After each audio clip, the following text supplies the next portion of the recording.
Welcome. My name is Fanny Hidvegi. I'm the European Policy Manager of Access Now. I apologize for my voice. It's usually not like this, but at least it encourages me to keep the time limits of being a chair. Access Now is an international civil society organization. Our mission is to defend and to extend the digital rights of users at risk. And I'm very happy to be here with all of you. As chair, I just only wanted to introduce the panel a little bit and say that the EU, in fact, concluded the big step of adopting the General Data Protection Regulation, which will be fully applicable from May 25th this year. And the new rules will ensure that individuals are in control of their personal data, providing for a long list of users' rights on the one hand, and also a set of obligations for companies. These obligations, at the first glance, might seem like a headache for a few businesses that fail to meet their obligation to meet human rights laws and obligations. But in fact, the harmonization will empower businesses as well and provide legal certainty and probably on the long run lowering the burden of administration. In addition to that, I think it's important to note that there has been so many steps taken to inform many stakeholders in this debate, except for users, and we look forward to see more action from all EU institutions, national data protection authorities, companies, journalists, and civil society organizations to make the next step on that. And finally, I wanted to mention that even as we will talk about the implementation, many other countries, as we heard in the previous panel too, are looking at the GDPR. And Access Now has been very engaged in the crafting of the GDPR. And we developed a handbook for lawmakers outside the European Union with the lead of my colleague Estelle Massé, who is in the room too. We will launch that today, and I hope many lawmakers will use it in the future. And with that, I would like to turn to the panel and introduce all of our great speakers. First, just in no specific order, Mark Cole. Mark is a professor at Media and Telecommunications Law at the University of Luxembourg, but he also wears other hats that are relevant to this panel. He's a co-editor of the European Data Protection Law Review.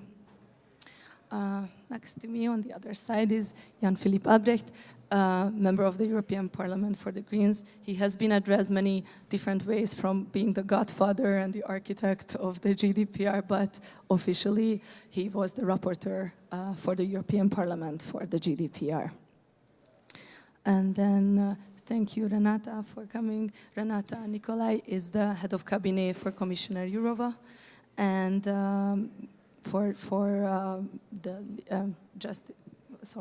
so Commissioner Jourova, and most recently in her career before this role, she led the unit of interinstitutional and international relations in DG Justice, and she dealt with a lot of files, including international negotiations between the EU and the US. And next to Renate is Keith Enright. Thank you very much for your flexibility and to sit in to replace Eric, who unfortunately didn't feel well, and we couldn't be any luckier to have you. Kevin is the global head of Google's privacy legal team, and he's very much in the heart of their GDPR compliance program. And finally, our moderator, Cecila Bonefeld-Dahl, who is the Director General of Digital Europe. Digital Europe, which is a trade association with around 30,000 members, and they represent digital IT companies from around the world in Europe. And she has more than 20 experience in this sector. And thank you very much. And with that, I'll hand it over to you. Thank you very much. Now with this baby, you said that Jan is the godfather, so it must be a baby being carried out, has to kind of hit ground. It's where rubber hits the road, I think the American says. So I mean, well, let's start with the academia and see the academic view on this. How, Mark, do you see the current status? I mean, now we've been working on it, and it's really coming into life. How do you evaluate the situation? Well, thanks, and thanks for giving me the first round to talk. That is always an advantage, and I will do something which may seem a bit unusual, because at the moment my impression is everyone is talking about the difficulties in the implementation, and only a few weeks left or a few months left, and there's still a lot to do, and I'm not going to doubt that, but I want to say something positive about the implementation process.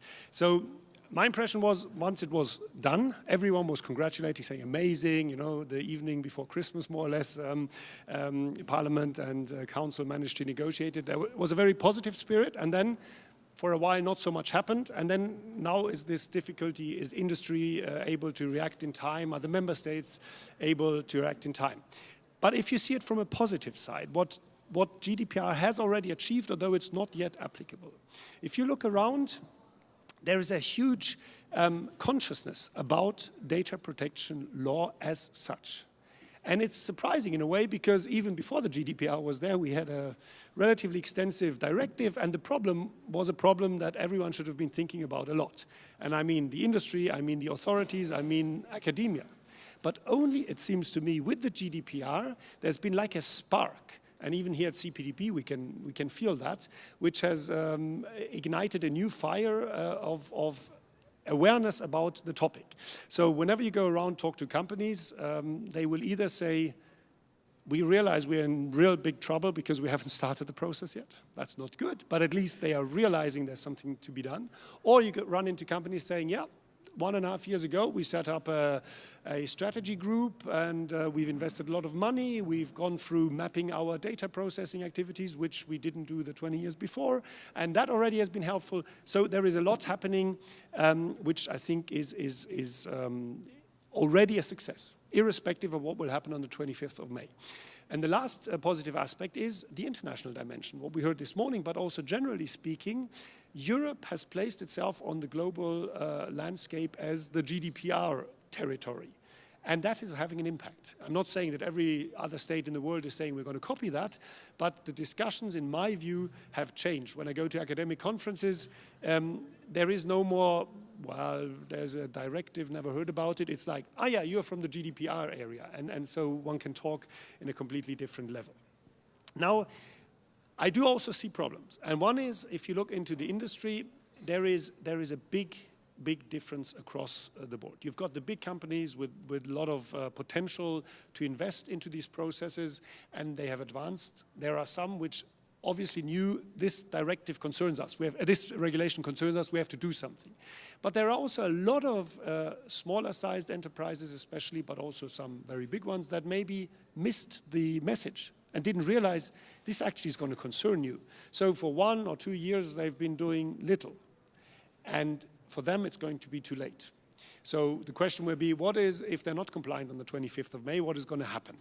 And I think the main question that will decide on how we review the GDPR in a couple of years will be, what are the DPAs going to do on day 1 of applicability?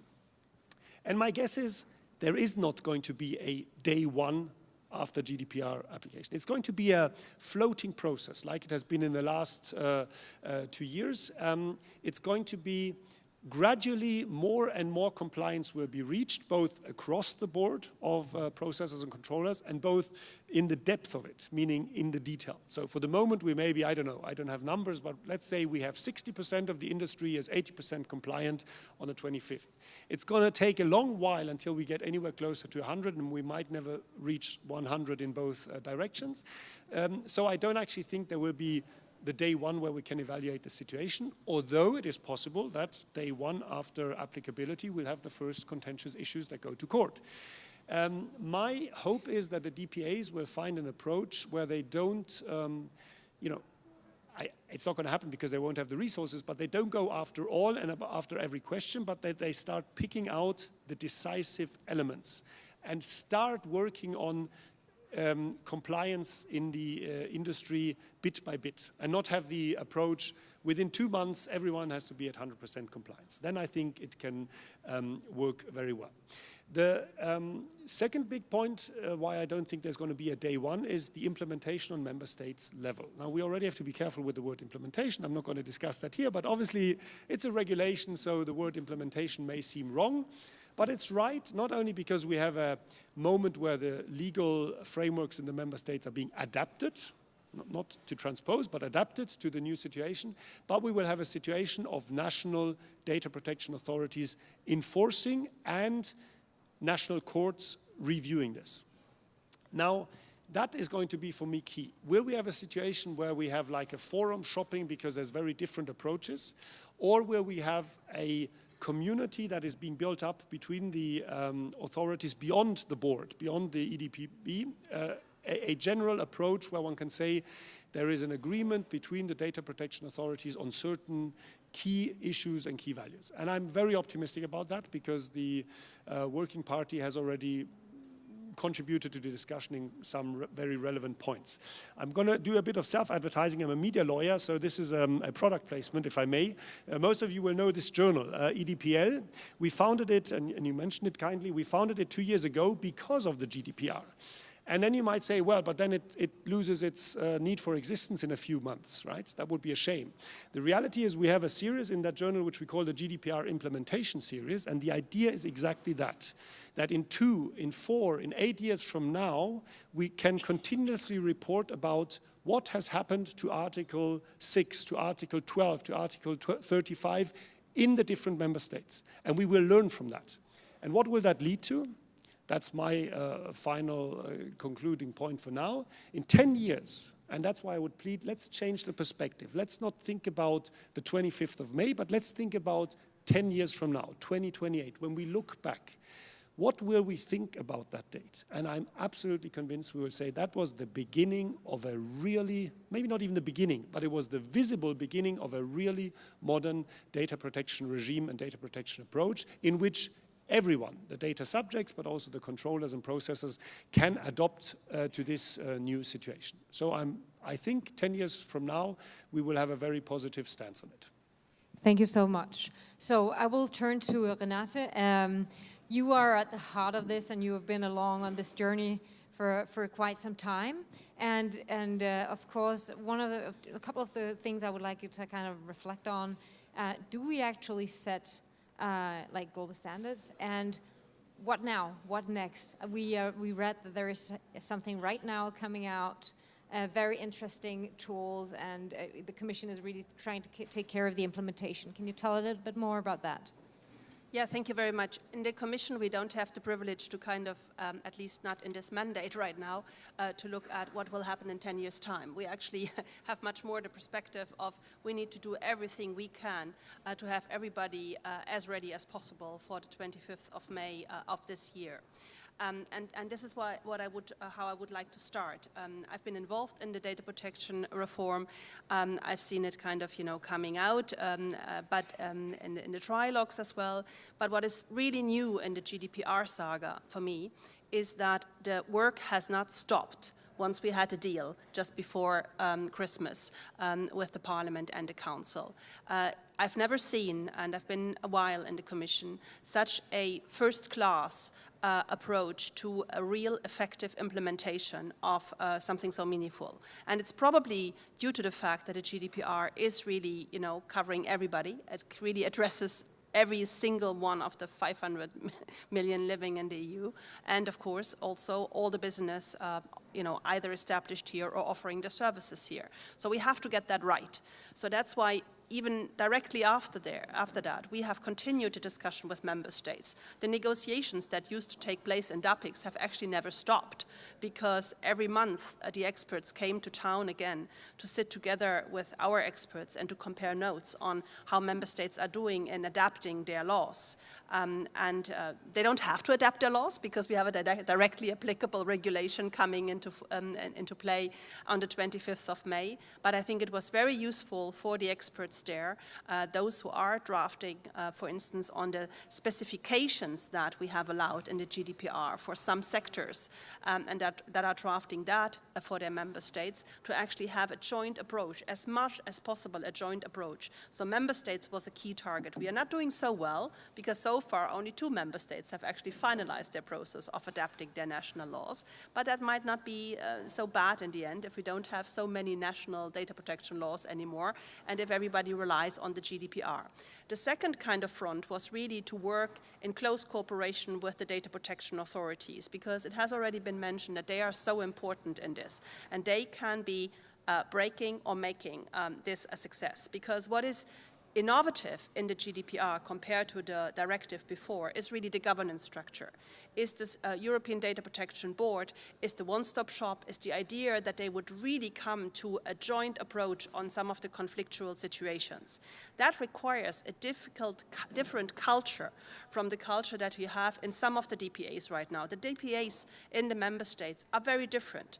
Their resources situation is different, their expertise is different. So that's why, you know, our approach has been to really work very well with them in the Working Party 29 and to help them to become that club. We very much supported that they issued guidelines, but we also very much stressed that in that new culture that they have to get into, they have to listen also to business interests when they are issuing the guidelines. So that was quite an interesting educational exercise that we went through already in the last 2 years.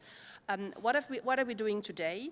We have done an assessment in light of Data Protection Day coming on the 28th of January on Sunday, and we felt that situation is not so great. That's why we're issuing guidance today. The Commissioner is presenting that to the press, I think, about now. And this is really a last wake-up call for everybody. To recall again, why is it important what we are doing? Why do we need modernized rules on data protection? What are the changes? What is in it for citizens? What is in it for business? And what are we doing to help everybody to get ready? We are launching awareness campaigns for citizens in particular, for SMEs, targeted ones, and we are, as of Monday next week, will have an interactive web tool available that will be available in 21 languages, where business and citizens can come with frequently asked questions. It's going to be a very living document where we will need feedback also on whether we got the questions right.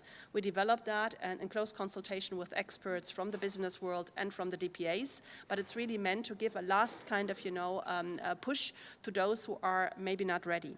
Your question on what are we doing outside of the EU on this. I'm involved a lot in our international strategy on data protection, which is as important as getting the rights and obligations right internally. That's why this year we also issued a communication on the international strategy. Adequacy decisions are a key aspect of that. We have negotiated the Privacy Shield. We are in negotiations with Japan and Korea. What we are observing is that in the international fora, we are indeed leading the way. When you see what happened a couple of years ago, there was a little bit more of a race between what happens in APEC on the one hand and what happens in the EU based on the directive of then. Ever since we have the GDPR and the GDPR becomes a real fact, we have become a reference point. And this is a huge chance for Europe, and it's also not the only area where Europe is leading the way in an important policy aspects.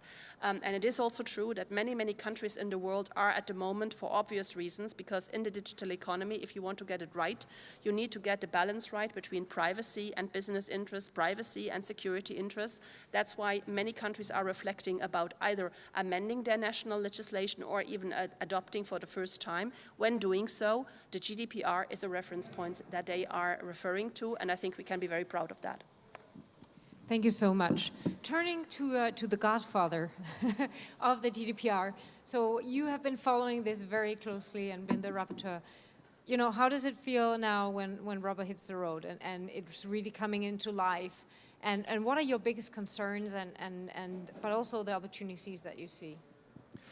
First of all, it feels like being the situation where you reach the aim after a long road on which we were already driving, and that's since quite a time. Tomorrow it will be exactly 6 years ago that the Commission has presented the draft proposal for that regulation, and we all know that the difference between the draft proposal and the finally adopted regulation is not like earth and heaven. It's almost the same tracks. We are on that track since 6 years. Everybody could have seen that from that moment on that this would be the direction. And it became, of course, clearer and clearer as soon as the parliament was voting on the text already before the elections in 2014 with the finally adopted first reading. And so it's not that this situation comes by surprise from today to tomorrow, that we are in the application of directly applicable regulation. Far different from many situations where we are in EU law when we draft and pass directives, for example, where in many occasions the state of implementation is far worse than with this law, where we have member states adopting and adjusting their laws to the EU provisions years after deadlines have passed and so on. This, of course, is not the case here, and it can't be the case, and it's a different situation, therefore. But I also remember, for example, from the negotiations that when we talked about the date of application of this regulation, there were proposals on the table, and I was also in favor of some of those, to say, let's say 6 months. Because, hey, that should be possible, isn't it?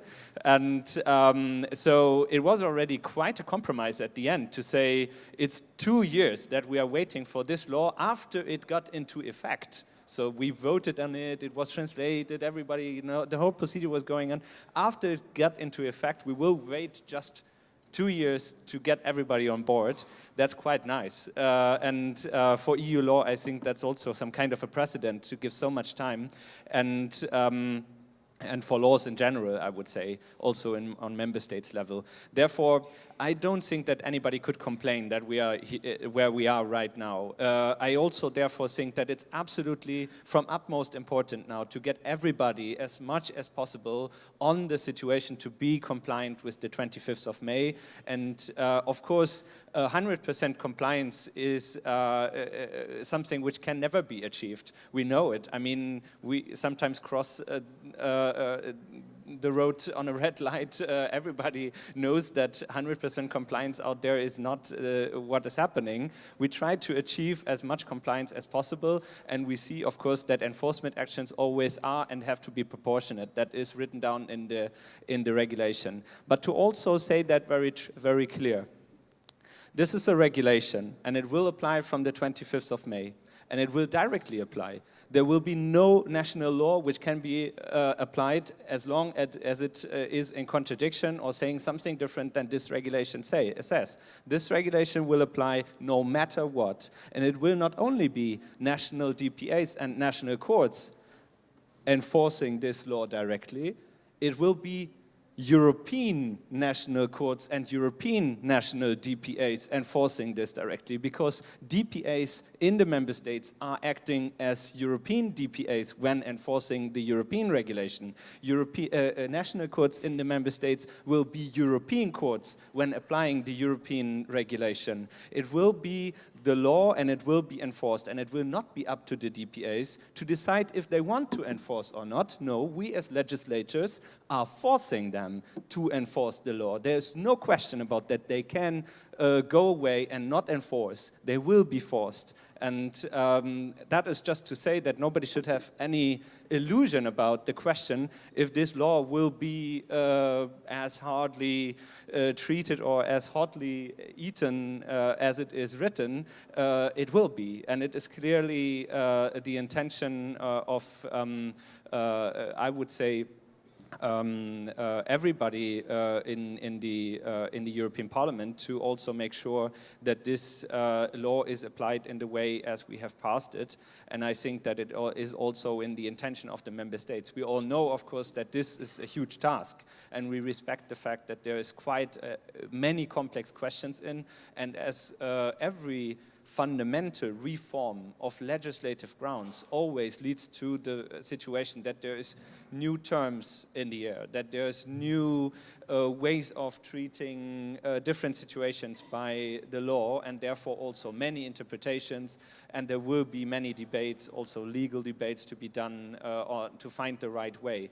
But I think that we are already on a good way. I have seen so much already published in different directions. We are having this debate already quite intensively. There's the Article 29 Working Party drafting opinions, and I really think that we are on a good track. We are prepared. We have a good debate here and everywhere, and I'm just hoping that we will be on a common track to see the positive notion of this all, which is that now we can finalize the debate about what we want to achieve and start the debate, how do we want to get this on the street in a way that it is positive for everyone, that it is a chance. And I see, for example, Facebook just announcing that they will adopt global like rules for them due to the GDPR, and I would agree to the fact that maybe this already shows that the GDPR is somehow globally leading the standardization in this field. We will have standards, that's a good way. I don't have any issue of having a copyright on that. I'm happy if others are copying it, but I also don't have the imagination that this is set into stone and it will last forever. We will have to adjust, and we will have to also get onto the global discussion with it to take into account the developments which we have and which we didn't really foresee fully already right now. Thank you so much.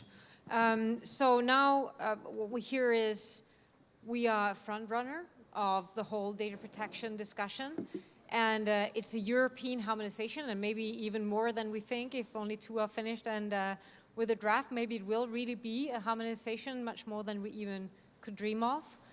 So how does it apply to a global company like Google, Keith? I mean, you are present everywhere, and now you look at Europe, and how does a company react to this? Sure. First, I think it is encouraging to find myself in general agreement with everything I'm hearing from the other panelists. It is not uncommon in conversations about the GDPR, when you're talking to privacy practitioners that have been doing this for years or decades, to say, as the first panelist said, this is a continuation in some respects of the requirements that we faced under the directive, right? It is tempting to say this is evolutionary rather than revolutionary, and there's truth to that. We at Google and other similarly situated companies have long been committed to complying with European law and with the laws of other jurisdictions within which our products and services are offered. But it would be disingenuous to say that the GDPR has not catalyzed a global conversation. And the way I tend to view that, based on what I've seen within Google, what I've seen over the last number of years since we first began seeing draft texts, is an unprecedented level of executive attention, an unprecedented level of executive support, an increased awareness within the organization that data protection and privacy are fundamental inputs, fundamental concerns to our global product strategy. And to that extent, that there is an inflection point that has been triggered by the GDPR and by our European colleagues. One of the key areas where I do see significant changes, both challenges and opportunities for an organization like Google, is GDPR is not just about getting privacy and data protection right, and I'm sure we'll talk more about the individual mechanics of where we are moving the needle to just generally improve privacy and data protection.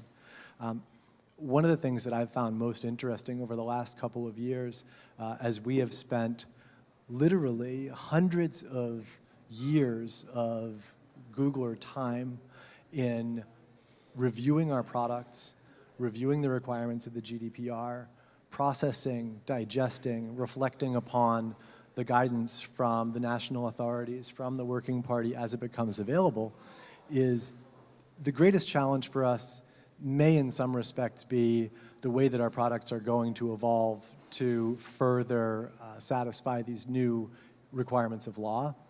But one of the things that I think is most interesting is the increased focus on accountability It's not just about doing the right thing.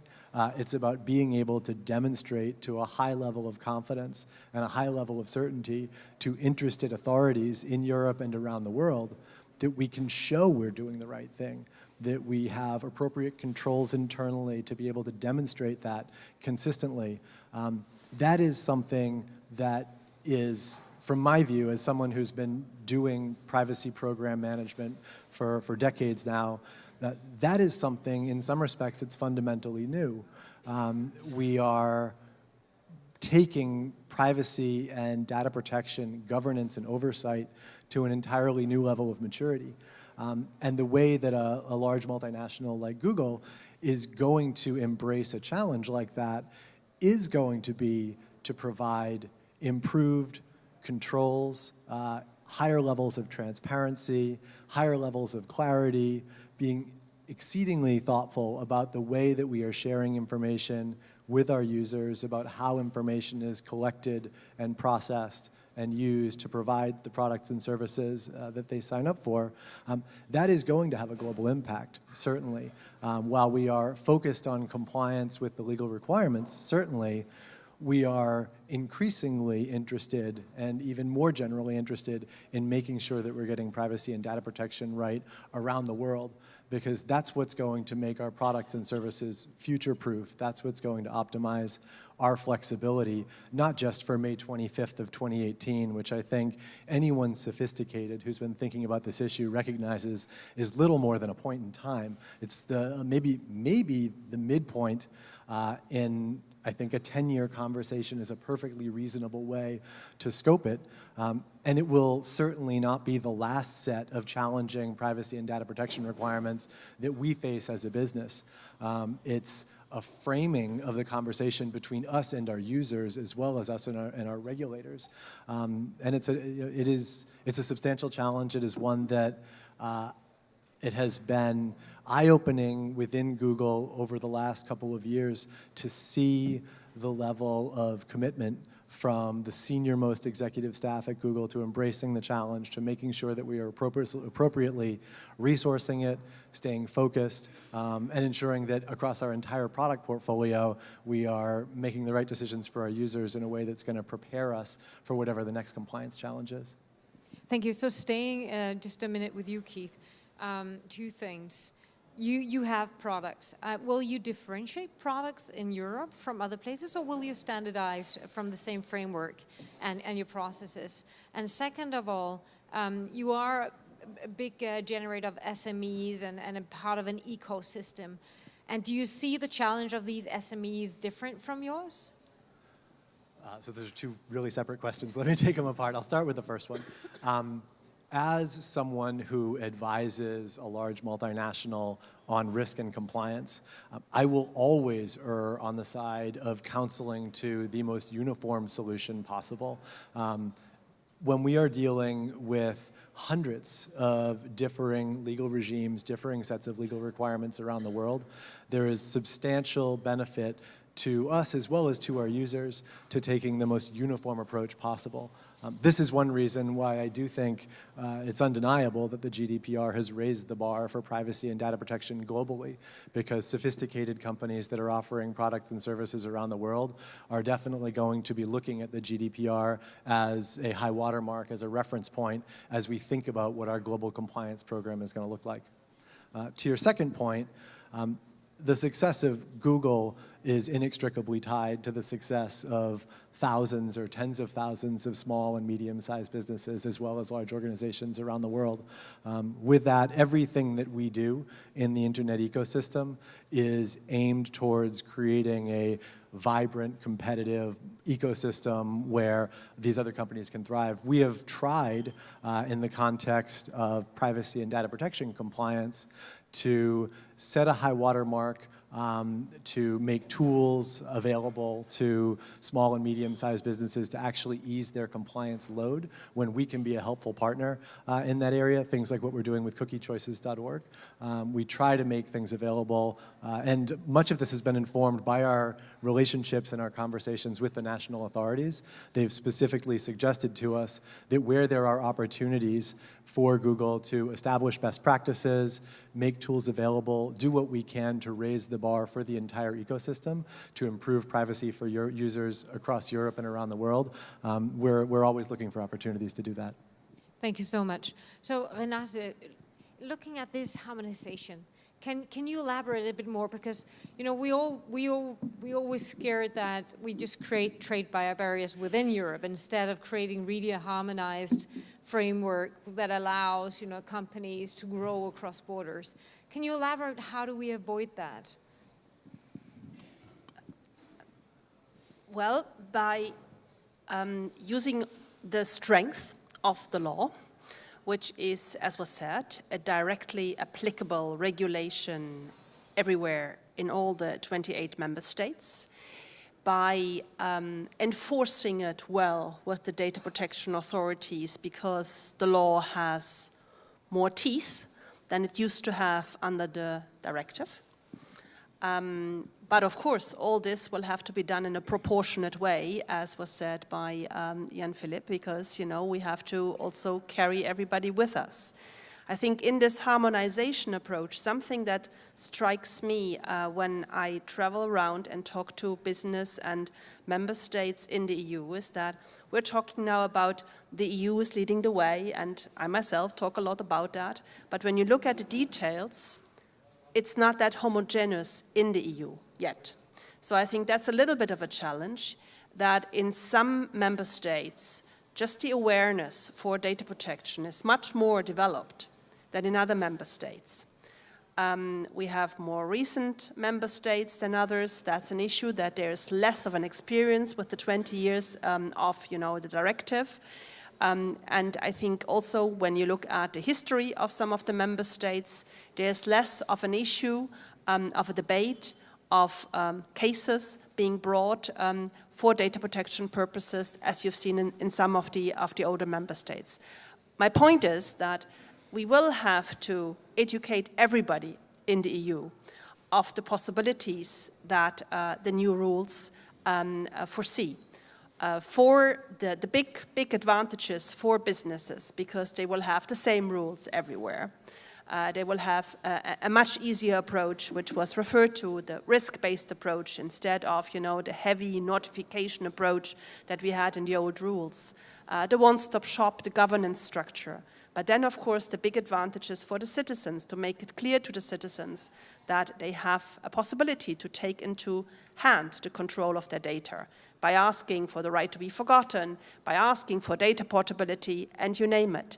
But I think we will have to do some work in bringing everybody up to that same speed, because it's an illusion to think that people in Bulgaria have the same kind of awareness of their data protection sensitivities as, the country that Jan-Philipp and I know best, Germany. It's very different. And that's why in the kind of outreach that we now do, building on the guidance that we issue today, we target in particular also those newer member states. Vice President Ansip is going to Croatia.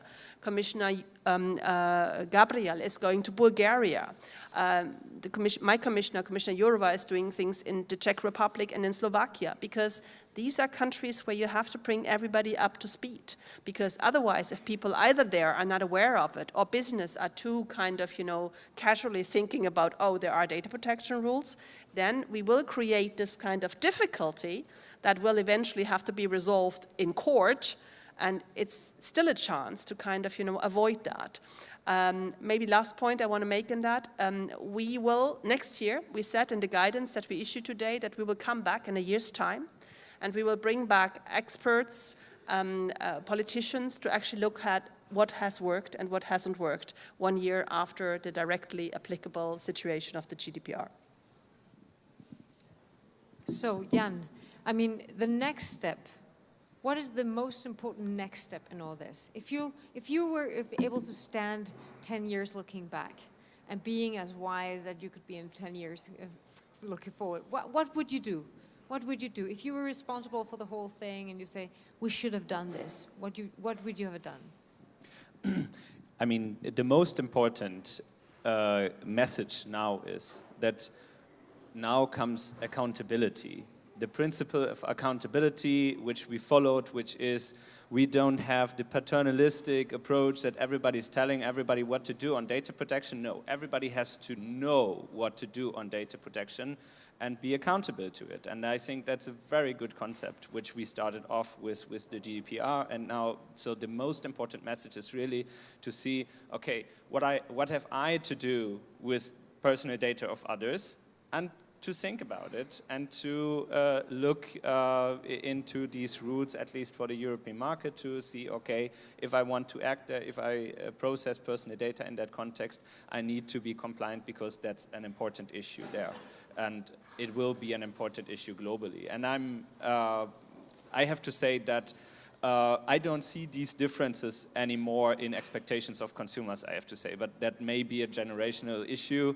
I really go to many places in the world, and like recently I was in Japan and in the US, and I have the feeling people are, at least in that bubble of those who are concerned about the issue, really talking about the same expectations, the same problems, the same challenges, and the same questions. I'm talking with people who are dealing with the issue of implementation in a company and thinking about the same questions. Okay, what does it mean now when we talk about, let's say, monitoring a person in the scope? What does it mean? Does it mean already setting a cookie? That was one of the questions raised.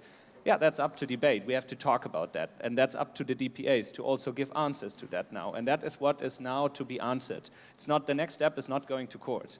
But of course, there are people already preparing for getting their rights enforced, that's sure. And I think that's a very valid point, because they have waited quite a long time. Think about Max Schrems, him having the experience of going to court over a decade without a good success. Now, it's great to know, it's simple now. I can go to court and I can get my rights, which are important for me in the digital society, enforced. So it will happen too. Okay, and Mark, turning to you. So we know that only about 19% of the companies who are now implementing think they're going to be finished on time. So what do we do about that? And you said it's going to be more gradually. You hope that it's going to be a more soft approach.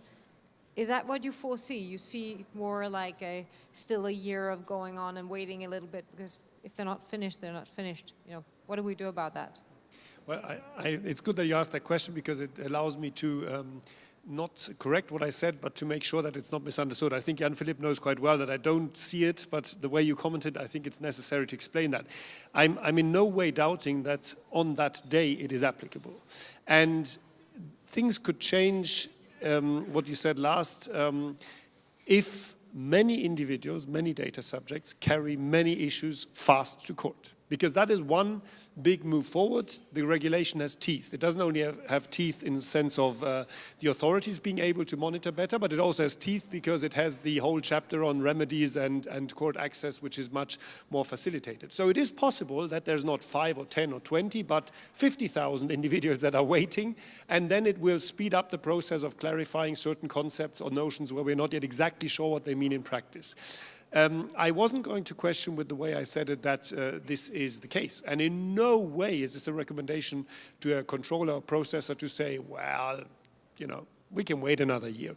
Not at all, because it could be that exactly that controller or processor will be hit by a litigation very shortly after the 25th. What I'm trying to say is, looking over time, it will not so much be decisive that we've reached the 100% across all companies and the 100% in all of the chapters of the regulation on the 25th, but it will be an element in this process that has been taking place where in 10 years, looking back, we will say it is remarkable what has changed compared to the decades before. Why is it remarkable? Because, as was rightly pointed out, a lot of these rights existed. A lot of the obligations existed.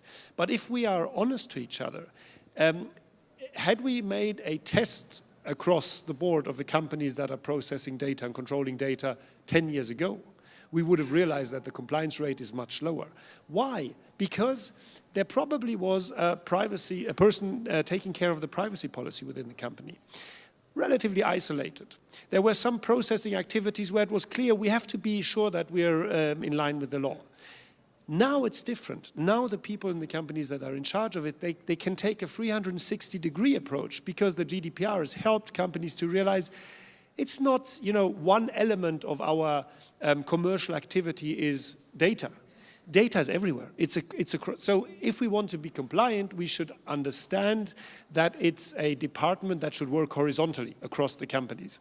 And that alone is, for me, is a huge leap forward, because it will allow a different culture of dealing with the rights of data subjects and the way one responds to them. And also, to be honest, it will also make life more difficult, or has made life more difficult for companies. That's absolutely certain. It was much easier to be in a state of maybe semi-non-compliance 10 years ago than it will be now. What are we going to do about that? That was my second comment when I said that DPAs will not have the resources to go after each question immediately. And that's why there will be a natural selection. Which issues will be dealt with and against whom. And that's why I made the proposal to say, let's not expect that DPAs can, from one day to the next, do their share in full compliance by all companies concerned. But let's say, give them a certain time where the important key issues are dealt with. I don't have the list of what I would see as the most important key issues. I have a certain idea what I would do if I was a DPA, but I think we have to accept that. That is going to take a time. So a company should not wait, but it is not very likely that a really small-sized enterprise with only very few data processing activity that maybe has one issue which is not functioning very well will be the first addressee of a complaint by a DPA. And that also would be my hope. I have one interesting observation to add. When you said it's the first legislative package, usually you're happy. It's through, everyone goes like, oh, finally the work is done. Now it's up to the member states to do a transposition of a directive, and then the Commission can in 2 years start monitoring again. Here it's been different. Not only did the Commission have to stand behind the process, academics follow what is happening in the member states. Are they really going to change the laws? And if they're not, are they aware of the fact that if the law is in contradiction to the GDPR, well, it may be there, but it's no more applicable. You cannot use it anymore. And I still think many have not fully understood that. But what I see is that the 2 years were maybe not enough, even though it was an unusual process to give these 2 years, for the community to learn their lesson. So I would say now the consultancy firms, the lawyers, the companies are at a point where they're gradually understanding the full set of GDPR. And now the implementation is kind of happening also in smaller companies. If it would be 1 year longer, we would be just 1 year behind. I agree, because you rightly said, Jan, it started 6 years earlier. But I'm trying to say, I have the impression when you talk to people, they now say, now finally I get the point. But it's February or January. I don't know how I shall manage until May. Let's see it like if you have a deadline as a student, you have to hand in a paper. And you will always think there's still a lot of time until there's the deadline. And then the last 48 hours is when you do most work. Yeah? That's human nature. And so maybe between now and May, we will still see a lot of move. But I'm sure it's not going to be towards 100%.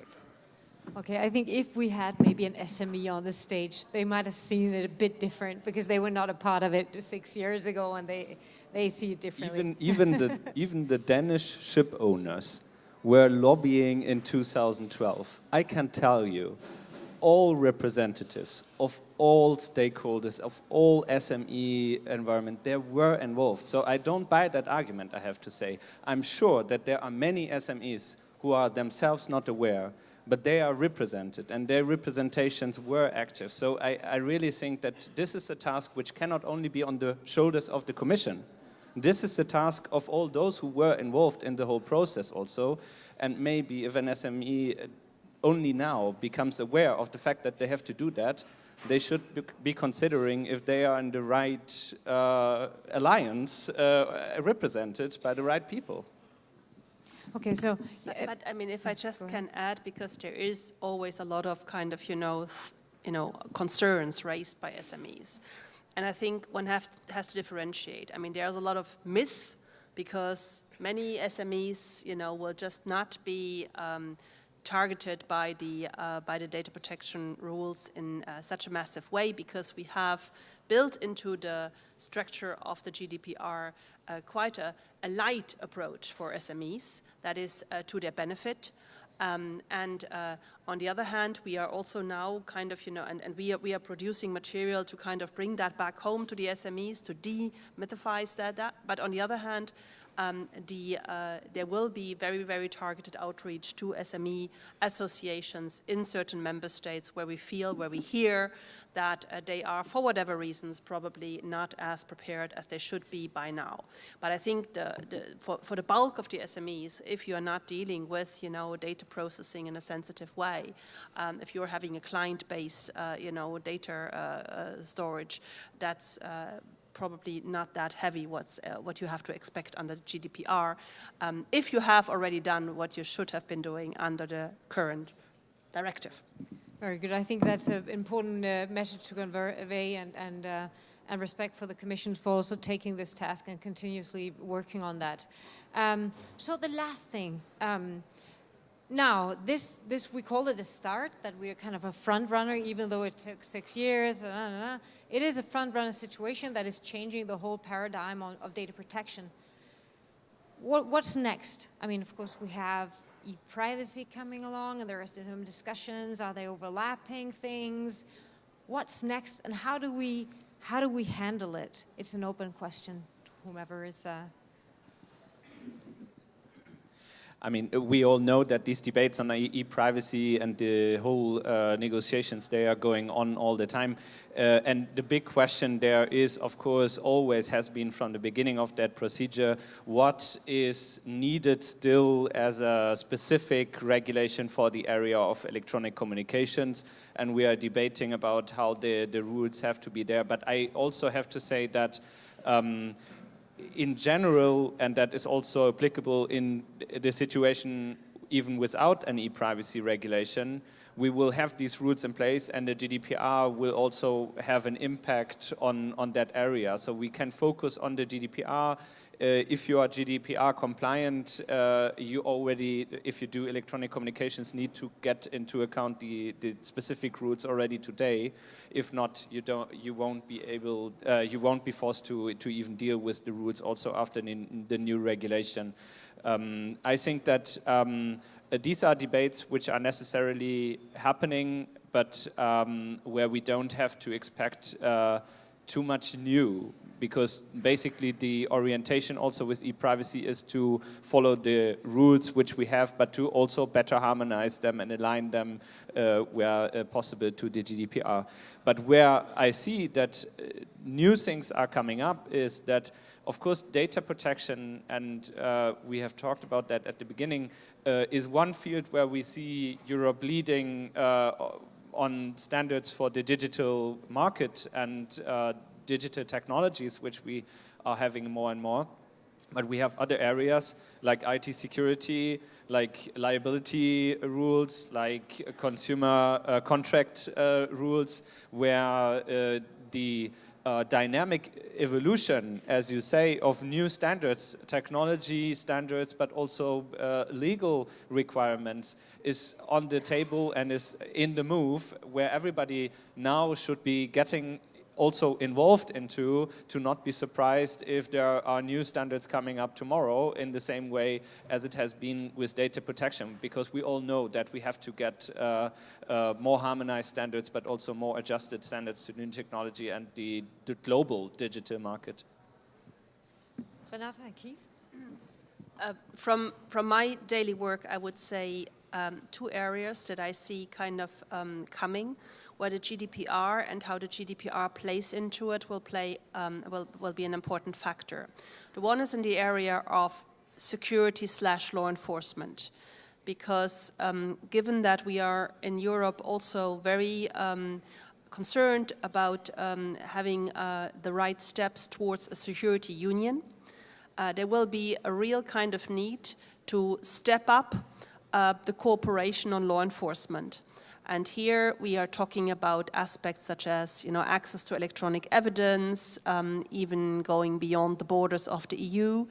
These are things we are discussing, there are important conversations we are having on this, and these are areas where the GDPR is an important factor, but on the other hand, we are also stretching the GDPR and how we interpret the GDPR in order to make one move.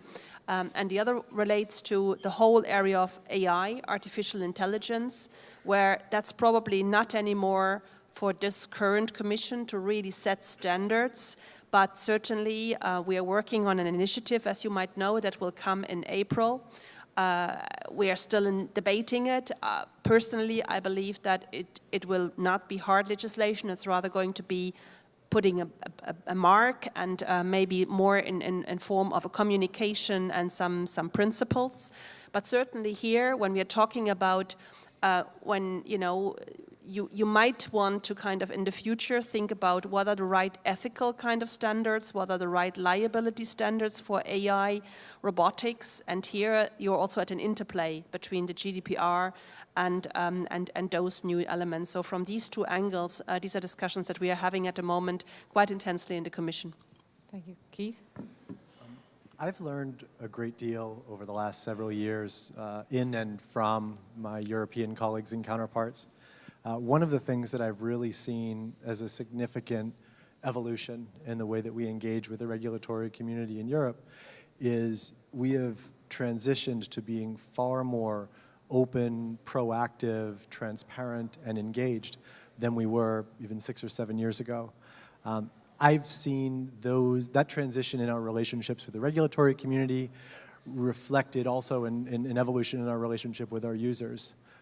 I sincerely hope that the GDPR is a catalyst for continuing that trend.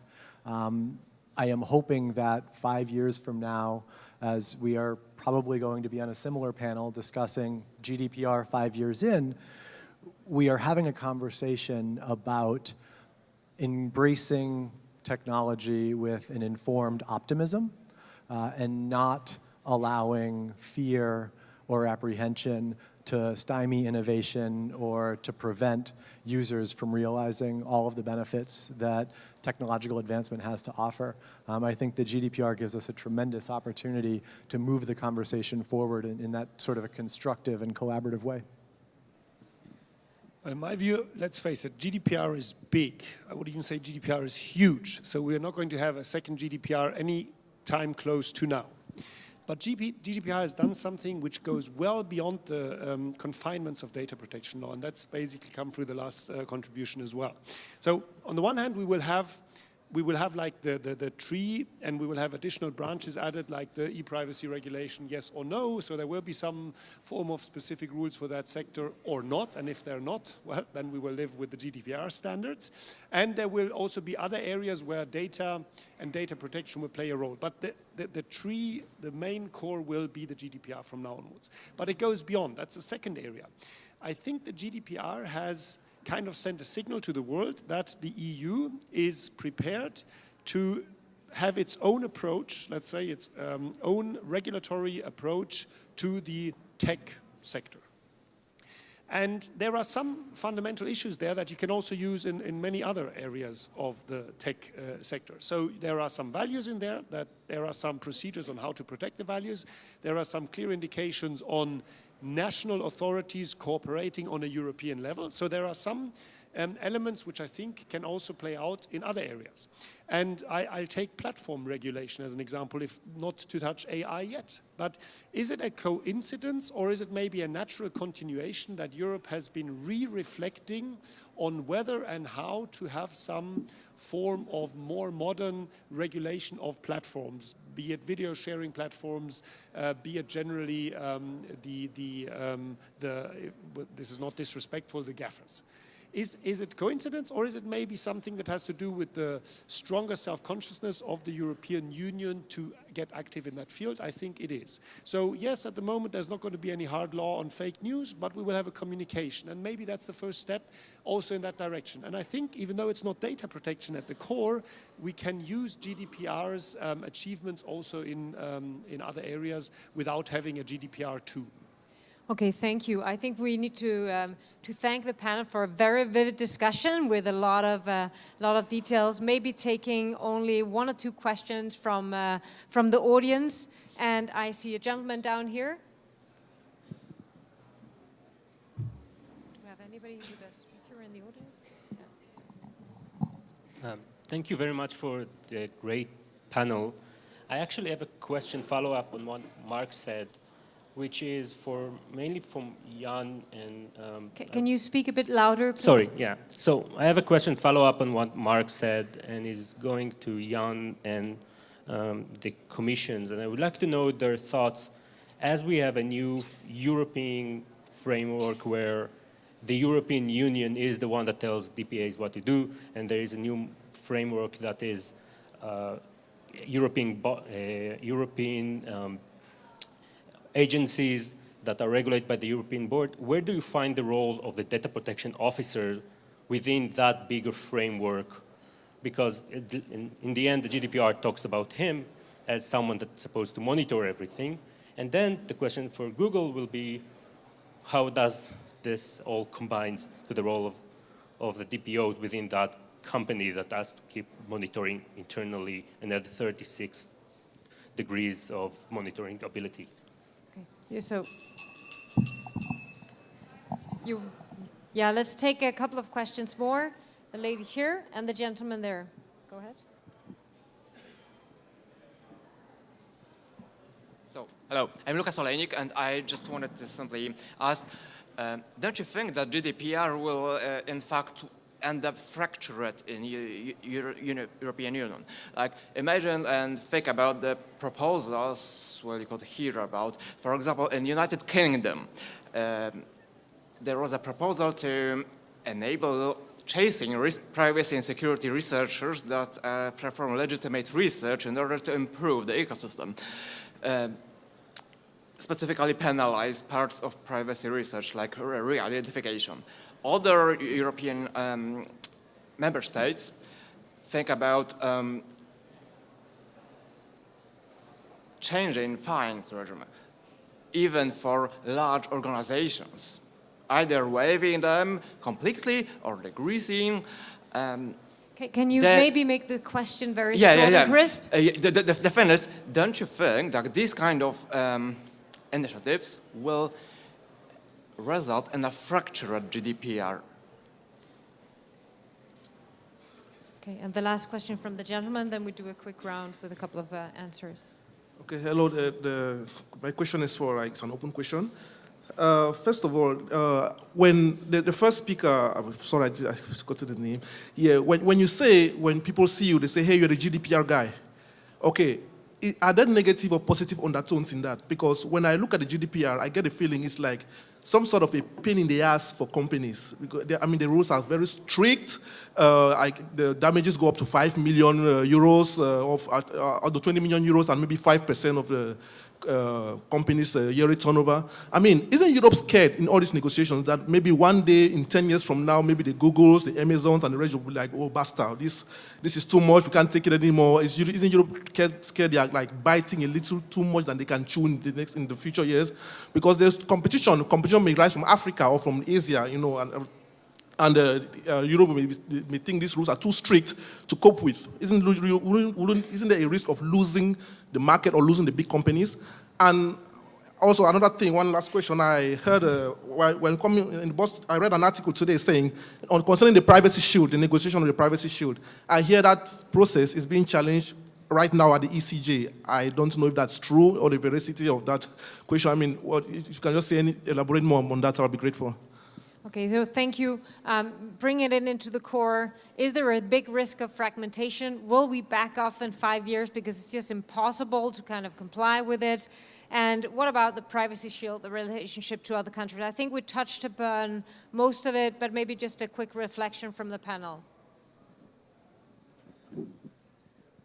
No, it won't lead to a fragmentation, I think, over time. There will be different approaches, and that's why I said it's so important that the DPAs use the opportunity they've been given by the GDPR to coordinate without completely harmonizing. So it will take a while, but I don't see a complete fragmentation. And if it should happen, the Commission will step in, I'm quite sure, and say, listen, member states are not complying with EU norms. And the second point is, no, yes, it may be a pain in the whatever you said, but it's certainly not going to be the big companies which will have a problem in implementing it, because they have other resources. You know, I think at the beginning that was a natural reaction for companies to say, more rules, I have to comply with them, that's bad, but it's turned. The wave has turned to saying, if we comply with that, we're out of the problem zone. And that might also be good for us vis-a-vis our customers, that they say, I can trust that my data is not being abused there. So I think no. And maybe one of you would like to comment on the international? I just would like to shortly say something to the first question, which I think is key, because it's to the DPO's role in all this. And I would really say we shouldn't at all underestimate the importance of DPOs. And that is also why we put it so central into this regulation, because it's exactly what you have said also from your experience, which I have seen over the years everywhere.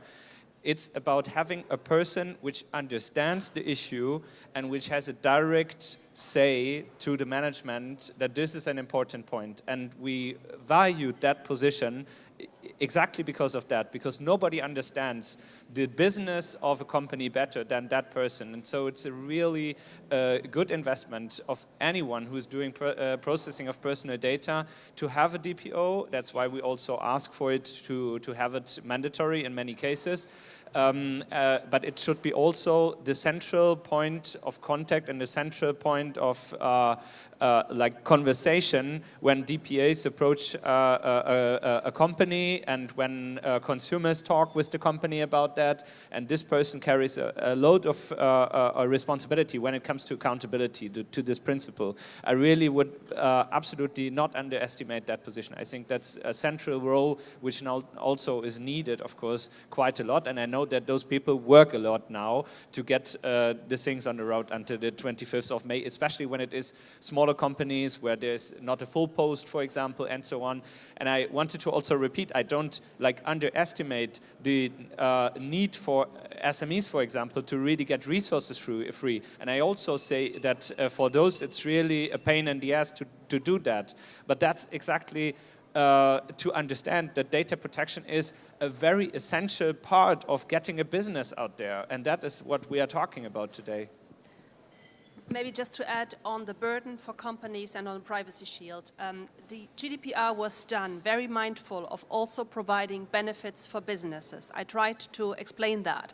There is cut of red tape, there is a much easier to handle governance structure. But the fact of the matter is that in Europe we had for 20 years already rules on data protection. So we are not discovering that for the first time. Companies are not discovering for the first time that there are obligations, because in Europe data protection is a fundamental right. The European Court of Justice rules regularly on issues of that fundamental right. So we have to bridge that kind of, dilemma between the data protection on the one hand, on the business interest on the other hand. And what we've tried to do with the GDPR was exactly that, to kind of reinforce the fundamental right of data protection, but on the other hand, be mindful of the digital economy and help business to kind of flourish in there. The privacy shield, it has survived its first year. We just did the first annual review. It's a big success story. We have 2,600 business under the shield. Yes, it doesn't only have friends. Yes, there are challenges against the shield. So far, the European Court of Justice has not yet ruled. There's a direct challenge that might also be declared inadmissible, because the court would first have to decide whether the action is admissible at all. We are defending the shield. Member states are with us to defend the shield. There is the court case. I was yesterday evening on a panel with Max Schrems. There's the Schrems 2 case in Ireland that might eventually lead to a referral to the court, which is about standard contractual clauses, but where aspects of mass surveillance are also being discussed. But we maintain the view that with the privacy shield, we have negotiated an adequacy, a data transfer mechanism that fully kind of respects the ruling of the safe harbor decision of the European Court of Justice, and it is a very lively structure. We are keeping it updated. We had a big challenge with a change in the US administration. It has survived the first year of this, and we will keep on our toes, and we will keep on discussing further with our American friends to also fulfill the recommendations that we have done in our first annual review, so that the Americans also fully live up to what they have promised, for instance, to appoint an ombudsperson, and so on and so on. But we continue to defend the shield because it is important. Well, thank you, everyone. I think there is one conclusion here. I think these years are making history. It's making the future. And I think it's one of the things that we will all mention to our children, you know, at the dinner table in 20 years. And what did you do? And, you know, it was a time when we actually started discussing really data privacy. So thank you so much, and thank you for the vivid discussions. Thank you.